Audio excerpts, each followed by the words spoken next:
Dalam tes wawancara ini, para calon pengawas TPS dinyatakan seputaran integritas mereka saat melakukan pengawasan, serta pemahaman tentang teknologi di mana dua hal tersebut sangat penting saat mereka menjalankan tugasnya sebagai pengawas TPS.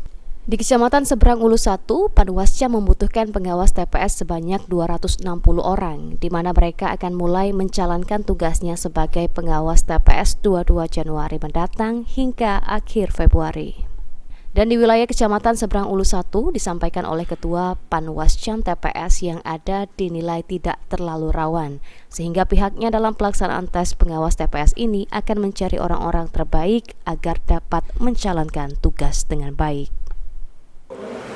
Dikatakan rawan tidak juga, tetapi ada beberapa titik yang memang rawan. Tapi untuk kami mencari orang-orang yang berintegritas untuk pengawas PTPS, misalkan mengerti akan pengetahuan tentang pemilu maupun melaksanakan tugas dan wewenang PTPS. Sementara itu, salah satu peserta tes pengawas TPS mengungkapkan jika tertarik mengikuti tes karena ingin mengawasi pemilu 2024.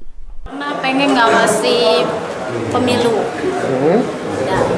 Sebelumnya sudah ada pengalaman belum mengikuti? Belum pernah. Ini jadi pertama. Iya, yang pertama, yang perdana. Dari sejak dibuka beberapa waktu lalu, jumlah peserta yang ikut dalam pengawasan TPS di Kecamatan Seberang Ulu 1 sebanyak 303 peserta. Firman Hidayat, PAL TV.